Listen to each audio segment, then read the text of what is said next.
In the heart of the Baltic, nestled between Russia and Scandinavia, lies a nation known for its breathtaking medieval charm and cutting-edge digital innovation. But beneath Estonia's polished tech landscape is a darker code running silently in the background. This is a place where hackers and traffickers move hand in hand, where money is cleaned with a click, and where international cybercrime syndicates quietly thrive. Tonight, we uncover the secrets of the digital mafia, Estonia's shadowy criminal underworld. Since the early 2000s, Estonia has marketed itself as one of the most tech-savvy countries on Earth. Online voting, digital IDs, paperless everything. The e-Estonia revolution changed the game, but with great innovation comes great vulnerability. Estonia became a haven, not just for tech entrepreneurs, but for cybercriminals.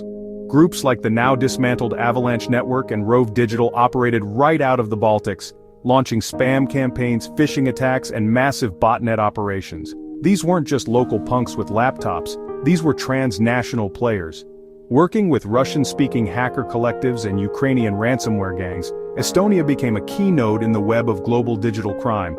In 2007, a cyber attack on Estonia shut down government sites, media outlets, and banks, a coordinated DDoS assault that crippled the country. Officially blamed on patriotic hackers, many believe it was a Russian test run for digital warfare. That was just the beginning. Estonia's advanced infrastructure made it fertile ground for ransomware as a service. Groups like Reveal, Conti, and Black Basta have all had operators or infrastructure tied to the region, or routed through Estonian servers to obscure trails. Estonian cybercriminals also play middleman in international scam networks, setting up fake crypto exchanges, investment fraud websites, and even phony dating profiles to lure in victims from Europe, Australia, and the United States. And when the scams hit hard, that's when ransomware steps in to finish the job. The playbook is efficient. First, infect the target. Then, lock their files. Next, demand crypto. And finally, launder the payout. And it all happens within a network of shell companies, anonymous wallets, and virtual offshore entities, often registered right under regulators' noses. But Estonia's criminal ecosystem isn't just digital. It's physical, tangible, and honestly, terrifying. The country sits on a critical smuggling corridor, a gateway between Eastern Europe and the wealthy markets of Sweden, Finland, and Norway. From Tallinn's ports, small ferries and private boats carry cocaine, meth, and synthetic opioids northward across the Baltic Sea. And well, drugs aren't the only cargo.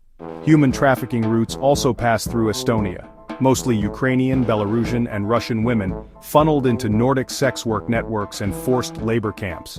These routes are often protected and operated by multi-ethnic organized crime groups, including Russian Mafia, Chechen enforcers, and even local Estonian gangs. And yes, some of these groups also dabble in cybercrime, creating hybrid syndicates that operate both online and offline. Here's the twist that makes Estonia unique. It's not just a base for crime, it's a cleaning machine for dirty money.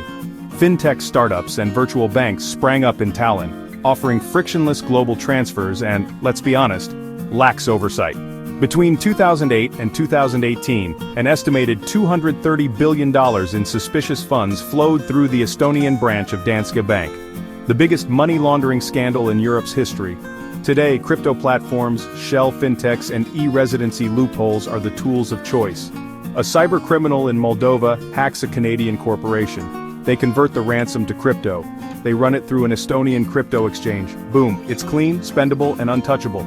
Even as authorities crack down, the tech keeps evolving. AI-generated IDs, deepfake verification, encrypted communication apps. Estonia is ground zero for the next generation of financial crime.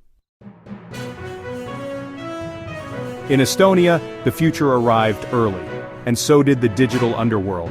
Cybercrime, human trafficking, international scams, a place where the mafia wears hoodies instead of leather jackets, and power is measured not in bullets, but in bandwidth.